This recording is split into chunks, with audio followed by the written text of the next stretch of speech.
a vida de Abraão, tá bom? Gênesis capítulo 12, versículos de 1 a 3.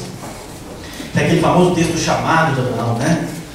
Então hoje é o dia dos pais, né, gente? Então o que eu vou falar aqui, obviamente, tem a ver com os pais, mas tem a ver com você que é mãe, tem a ver com você que é filho, tem a ver com você que quer casar, tem a ver com você que está enrolando a sua noiva. Os teólogos dizem que o texto bíblico ele tem um sentido em si e um sentido para mim. O sentido em si, eu acho que é difícil. Um sentido em si. É difícil isso. Mas alguns teólogos vão dizer, não, o texto tem um sentido em si e um sentido para mim, né? Eu não acredito que a Bíblia possua um sentido apenas, né? Então a vida de Abraão não possui um sentido apenas. Não dá para olhar para a vida de Abraão apenas por um ângulo, né? Ela é muito rica, é muito complexa. Dá para você olhar de vários ângulos e tirar inúmeras lições. Mas eu acredito que uma coisa é necessária: você ler a Bíblia procurando nela sentidos para você. Se de tantas outras necessidades que nós temos quando abordamos a Bíblia, uma delas é tentar encontrar nela um sentido para mim. Procurando sentidos para mim, como pai. Mas você vai encontrar sentidos para você, enquanto eu estiver falando, como mãe, como filho. Mas a leitura que eu vou fazer da vida de Abraão aqui é tentando encontrar sentidos para mim. E a história de Abraão fala comigo, hoje é dia dos pais, então nós vamos falar um pouco sobre isso. E a história de Abraão, eu queria falar nessa perspectiva aqui. Aprendendo a ser pai com Abraão. Por quê? Porque enquanto Deus vai andando com Abraão, e enquanto Abraão vai andando com Deus, Deus vai ensinando Abraão a ser pai. Então Deus está chamando Abraão não apenas para ser pai do filho, mas Deus está chamando Abraão para ser pai de uma numerosa nação e de muitas nações. Então enquanto Deus vai andando com Abraão, enquanto Abraão vai andando com Deus, Deus vai ensinando Abraão a ser pai. Então Deus está chamando Abraão para ser pai de uma grande nação, de muitas nações, e a primeira coisa que Deus diz é: saia da tua terra, do meio dos teus parentes e da casa de seu pai, e vá para a terra que eu lhe mostrarei. Como é que eu leio isso aqui? Que sentido tem isso aqui para mim? Eu leio isso aqui que Deus está ensinando Abraão a ser pai. E enquanto ele ensina Abraão a ser pai, ele ensina uma coisa para Abraão: que Abraão precisa romper com o seu passado. É como se Deus estivesse dizendo assim para Abraão: até agora você foi filho, Abraão. Até agora você foi filho. Agora eu vou começar a ensinar você a ser pai. Então, primeira coisa: saia da casa do seu pai. Rompa com o seu passado. Abraão, o que eu vou começar a te ensinar? A primeira coisa que você vai ter que aprender enquanto nesse processo de ser pai é que você deve deixar de ser filho. Gente, isso é um desafio enorme. Algumas pessoas não querem deixar de ser filho.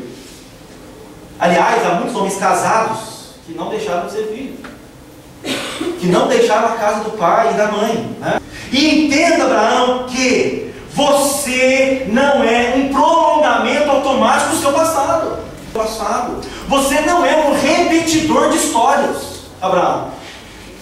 Você não está fadado a ficar repetindo a história dos seus pais. O seu passado não é uma profecia a seu respeito.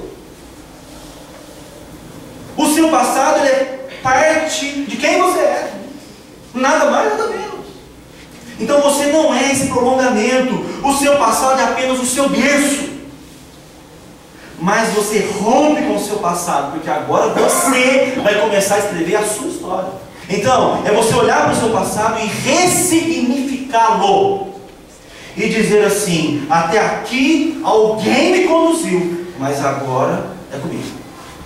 Abraão, agora eu vou dizer, Abraão, quem é que você é.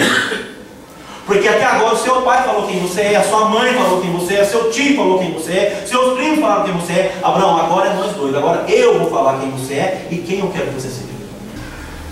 Então tem um exemplo interessantíssimo na Bíblia, que é a vida de Jacó, que está lá em Gênesis 32, depois em casa se você quiser ler. Lá em Gênesis 32, Jacó tem um encontro com Deus. Um encontro com Deus. E lá, em outras palavras, ele diz assim: eu sou neto de Abraão, eu sou filho de Isaac, eu sei que o Senhor era o Deus do meu avô, eu sei que o Senhor era o Deus do meu pai, mas agora eu quero descobrir quem o Senhor é. Bom, então, para aprender a ser pai, primeiro, romper com o passado.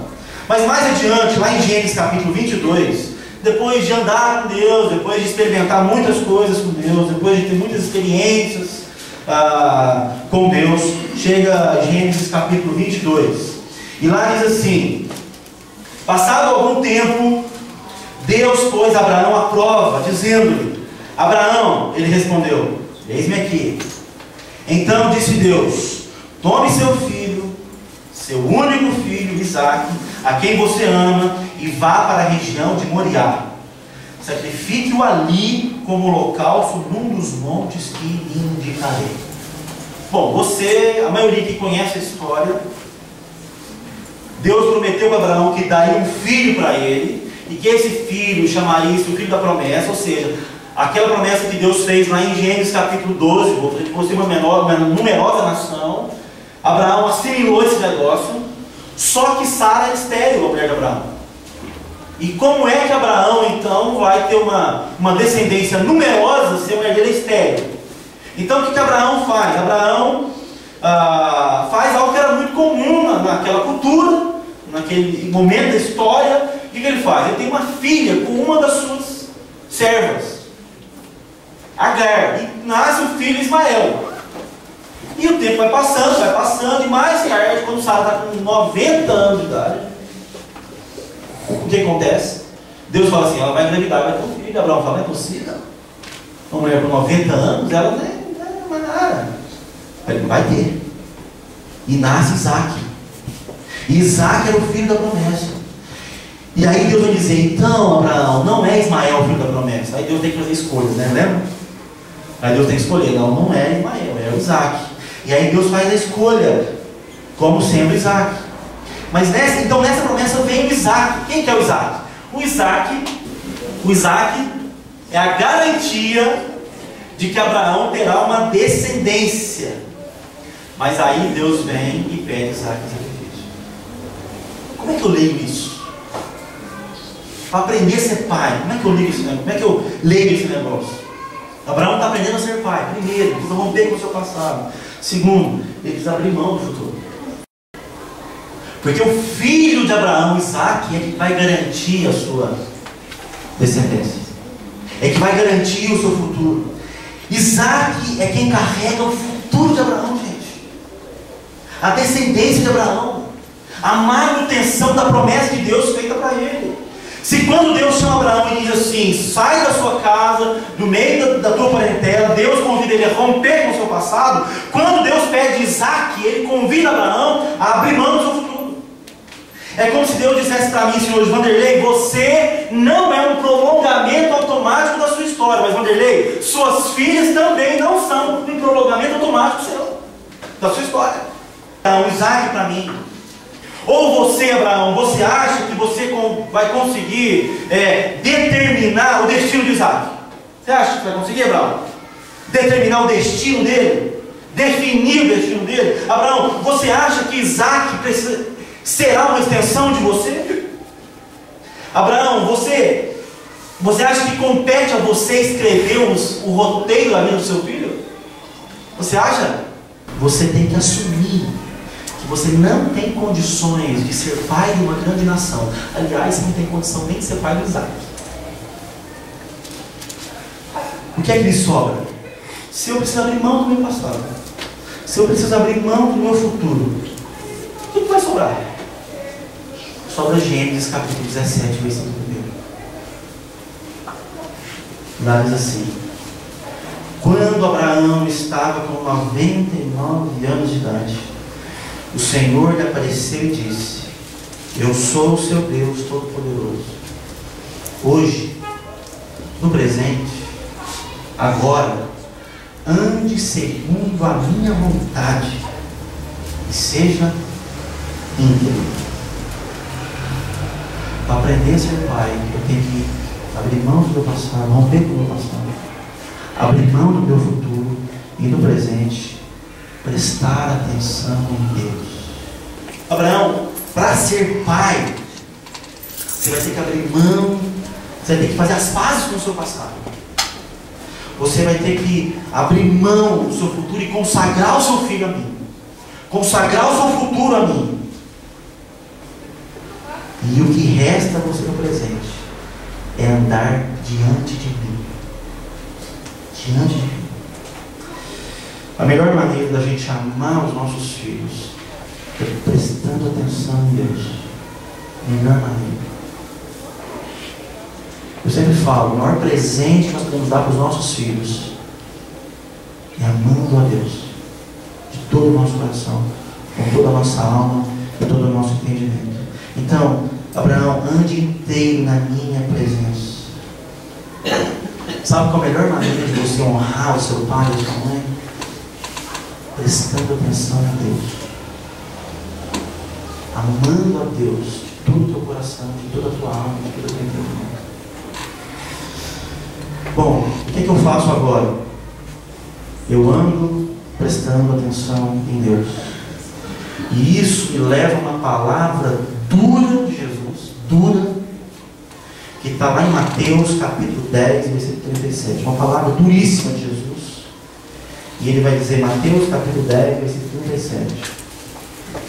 Quem ama seu pai e sua mãe mais do que a mim, não é digno de mim. Quem ama seu filho ou sua filha mais do que a mim, não é digno de mim. E quem não toma sua cruz e não me segue, não é digno de mim. Dura essa palavra, dura. Quem não rompeu o seu passado por minha causa, não é digno de mim. Eu creio que há duas maneiras da gente ficar preso no passado.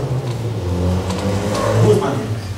A primeira é a fortuna. Né?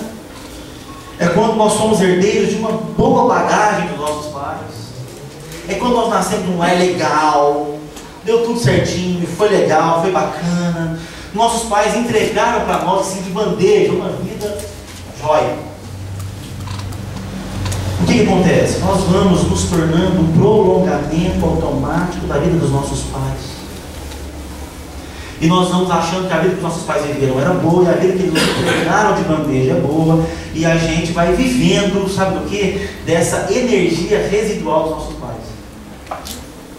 Uma outra maneira de eu ficar preso ao passado é no infortúnio. Na fortuna e no infortúnio. No infortúnio, nós vestimos aquele papel de vítima, né? Nós começamos a nos explicar pelo nosso passado. Aqueles que não tiveram um passado assim favorável, não tão favorável, eles começam então a se explicar pelo passado que não foi tão bom para eles assim. Ah, mas também minha vida não deu certo, eu não dei certo, a minha vida foi assim, você não sabe o que eu vivi, você não sabe o que eu passei com meu marido, com a minha esposa, você não sabe o que eu vi na casa dos meus pais. E é um infortúnio, viu? Você não sabe, eu não tive oportunidade que as pessoas têm. Fulano tem muita oportunidade, eu não tive essas oportunidades. E a pessoa começa a se explicar o infortúnio. E ela vai dizer, é por isso que eu não dei certo. Que é o meu passado também. Olha aqui, olha onde eu nasci, olha o que aconteceu comigo. O que você quer ser? Eu quero ser um homem que anda inteiro na presença de Deus. Eu quero ser um homem que ama a Deus de todo o meu coração, de toda a minha alma e de todo o meu entendimento. Porque o meu amor por Jesus, assim eu posso dizer, purifica o meu amor pelas pessoas. Purifica o meu amor pelas pessoas que me amam. Então, quando nós amamos, sem amar Jesus, o nosso amor é um amor de posse. É um amor destrutivo. Mas quando nós amamos, amando Jesus, meu passado e meu futuro é de Deus, não é meu. E meu presente é na presença dele.